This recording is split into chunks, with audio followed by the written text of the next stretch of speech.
নিজের ছেলেকে আব্বু এবং মেয়েকে আম্মু সম্বোধন করে ডাকা যাবে কিনা, খাওয়ার সময় সালাম দেওয়া যাবে কিনা, ঘুষ দিয়ে চাকরি নিলে সারা জীবন ইনকাম কি ঘুষের টাকার মতো হয়ে যাবে, আমার মেয়ের বয়স 3 বছর, সে আমার নামাজের আদায়ের সময় বারবার সামনে আসে, তাতে কি গুনাহ হবে, আমার নামাজ নষ্ট হবে কিনা। আমাদের দেশ সচরাচর দেখা যায় মৃত ব্যক্তিকে গোসল দেওয়ার পর গোসল দেওয়ার স্থানে 41 দিন পর্যন্ত কাউকে যেতে মানা করা হয়, সেখানে সন্ধ্যাবেলা 41 দিন পর্যন্ত আগরবাতি বা মোমবাতি জ্বালানো হয়। এটা কি শরীয়ত সম্মত? মৃত ব্যক্তির জন্য দোয়া করার সুন্নাহ পদ্ধতি কি? আবেগের বশে ফোনে দুজন কবুল বলে ফেলেছি, আমাদের কি বিয়ে হয়ে গিয়েছে? চোখের পাতায় আইলাইনার দেওয়া জায়েজ হবে কিনা। আমার ছোট বাচ্চা ঘন ঘন দুধ বমি করে, ছোট বাচ্চার এই বমি গায়ে লাগলে সে কাপড় কি নামাজ হবে? নামাজে দাঁড়ানোর পর নাকি ডান পায়ের বুড়ো আঙ্গুল নাড়ানো যায় না, এটা কি সত্য? ফজর নামাজের আজানে আসসালাতু খায়রুম মিনান নাওম বলার সময় আমরা উত্তরে কি পড়ব? অনেক বয়স হওয়ার পরও আমার বড় ভাই বিয়ে করছে না, পরিবার চাচ্ছে আমাকে বিয়ে করাতে, কিন্তু আমি সমাজের মধ্যে লজ্জিত হয়ে যাচ্ছি, আমার কি করণীয়? চলুন তাহলে আর বিলম্ব না করে আপনাদের প্রশ্নের উত্তর দেওয়ার আলোকিত ভবনে আমরা প্রবেশ করি এবং শুরু করি আমরা প্রশ্নোত্তর দেওয়ার পালা। আবু রেজা ইনুর আপনি লিখেছেন, আমার ছোট বাচ্চা ঘন ঘন দুধ বমি করে, ছোট বাচ্চার এই বমি গায়ে লাগলে সে কাপড় কি নামাজ হবে? বাচ্চা যদি বমি করে এবং সেটা আপনার কাপড় লেগে যায়, অবশ্যই যে অংশে লাগবে সে অংশ নাপাক হবে, অংশ আপনি ধুয়ে ফেলবেন, বাকি কাপড় পাক আছে বাকি থাকবে, যেটুকু লাগবে সেটুকু ধুয়ে ফেললে পাক হয়ে যাবে। এই যে সাথে আপনি লিখেছেন, পার্লারে কোকড়া চুল সোজা করলে কি গুনাহ হবে? কোকড়া চুল আপনার যদি মনে করেন যে এটা আপনার সৃষ্টিগত একটা সমস্যা, আপনার এটা রোগের মতো অস্বাভাবিকতা আছে এর মধ্যে, তাহলে সেক্ষেত্রে এটা সোজা করার জন্য আপনি চেষ্টা করলেন এবং ব্যবস্থা নিলেন, তাতে ইনশাআল্লাহ গুনাহ হবে না। রেজাউল আমিন আপনি লিখেছেন, অনেক বয়স হওয়ার পরও আমার বড় ভাই বিয়ে করছে না, পরিবার চাচ্ছে আমাকে বিয়ে করাতে, কিন্তু আমি সমাজের মধ্যে লজ্জিত হয়ে যাচ্ছি, আমার কি করণীয়? লজ্জিত আর কিছু নেই, বিয়ে বড় ভাইয়ের আগে ছোট ভাই করলে যে কোনো গুনাহ হয় এরকম না, এটাকে দোষণীয় মনে করাটা আমাদের সমাজের ত্রুটি, বরং অতএব সমাজের ভুল ভাঙার চেষ্টা করাটা দোষণীয় কিছু না। আপনার পরিবার যে আপনাকে বিয়ে করতে চাচ্ছে এটাই তো শুকর আদায় করার মতো বিষয়।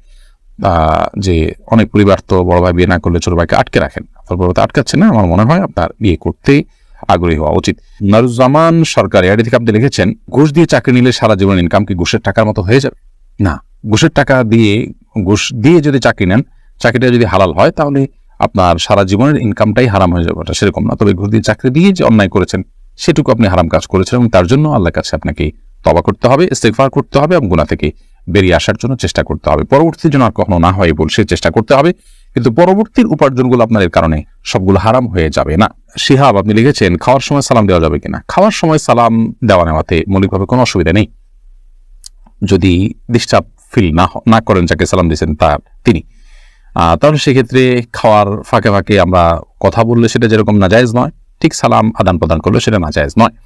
আমরা অনেকে মনে করি খাওয়া আর ইবাদত করা সমান, খাওয়া আর নামাজ পড়া সমান, এরকম অনেক মুখরোচক কথা বা অনেক বলি আমরা শুনতে পাই, এগুলোর কোনো ভিত্তি নেই। নামাজ এরকম কথা বলা যায় না, সালাম দেওয়া যায় না, খাওয়ার সেরকম কথা বলা যাবে না, বোবার মতো বসে খেতে হবে এবং সালাম দেওয়া যাবে না, এরকমটি আমরা অনেকে মনে করি, এটা সঠিক নয়। আশরাফুল হক শুভ আপনি জানতে চেয়েছেন, আমাদের দেশ সচরাচর দেখা যায় মৃত ব্যক্তিকে গোসল দেওয়ার পর গোসল দেওয়ার স্থানে 41 দিন পর্যন্ত কাউকে যেতে মানা করা হয়, সেখানে সন্ধ্যাবেলা 41 দিন পর্যন্ত আগরবাতি বা মোমবাতি জ্বালানো হয়, এটা কি শরীয়ত সম্মত?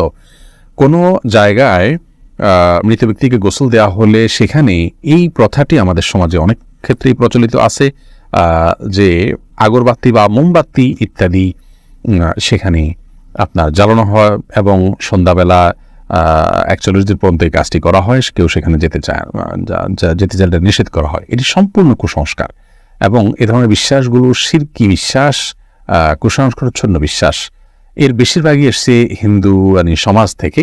একজন মুসলমানের এই সমস্ত কুসংস্কারকে বর্জন করা উচিত। যেখানে গোসল দেওয়া হবে সে জায়গার বিশেষ কোনো বিধান নাই, সেটা অন্য 10টা জায়গার মতোই একটি জায়গা। আমি আরিফুল ইসলাম জানতেছেন, মৃত ব্যক্তির জন্য দোয়া করার সুন্নাহ পদ্ধতি কি? মৃত ব্যক্তির জন্য আল্লাহ তাআলার কাছে সাধারণভাবে দোয়া করবেন, আল্লাহ আপনি তাকে মাফ করুন, ক্ষমা করুন, ইস্তিগফার করবেন, কায়মন ওয়াক্যে আল্লাহর কাছে তার পক্ষ হয়ে সুপারিশ করবেন, ক্ষমা চাইবেন। এসএচ রুবেল, এছাড়া বিশেষ কোনো পদ্ধতি নেই, একত্র হতে হবে, লোকজন জড়ো করতে হবে, হুজুরদেরকে নিয়ে আসতে হবে, এমন কোনো কথা কোরআন হাদিসে আমাদেরকে বলা হয়নি।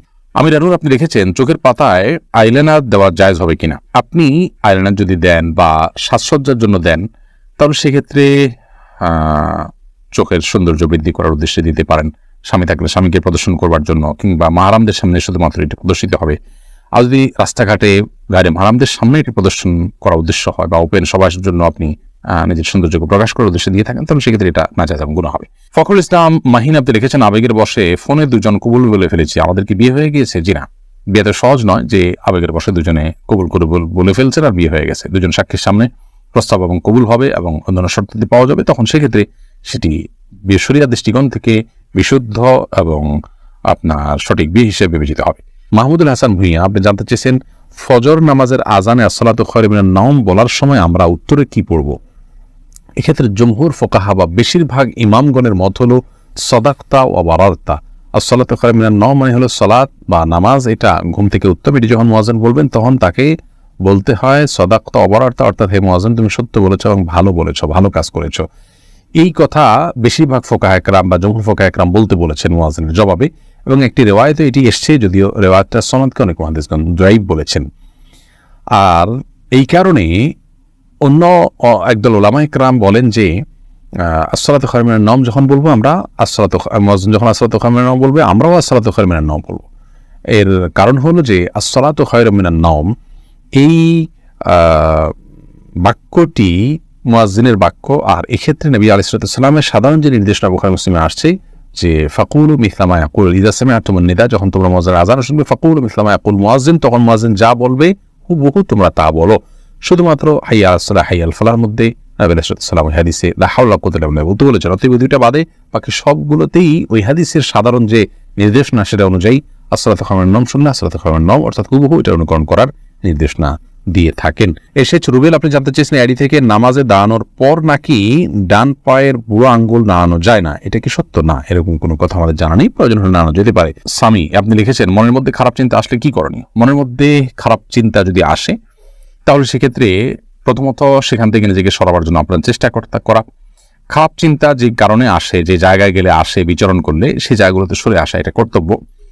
আর আল্লাহ সম্পর্কে, আখিরাত সম্পর্কে বাজে চিন্তা ইত্যাদি অনেক সময় আসে, এরকম আসলে তাহলে সেক্ষেত্রে বাম দিকে 3 বার প্রতীকী থুতু ফেলে থু এভাবে 3 বার প্রতীকী থুতু ফেলা এবং আমানতু বিল্লাহি ওয়া রাসূলিহি পড়া এবং আউযু বিল্লাহি মিনাশ শাইতানির রাজিম পড়া, এগুলোর মাধ্যমে ইনশাআল্লাহ বিদিনিল্লাহ আমরা মনের বাজে চিন্তাকে দূর করার চেষ্টা করতে পারি। কবির বেগম লিখেছেন আমার মেয়ের বয়স 3 বছর, সে আমার নামাজের আদায়ের সময় বারবার সামনে আসে, তাতে কি গুনাহ হবে? আমার নামাজ নষ্ট হবে কিনা?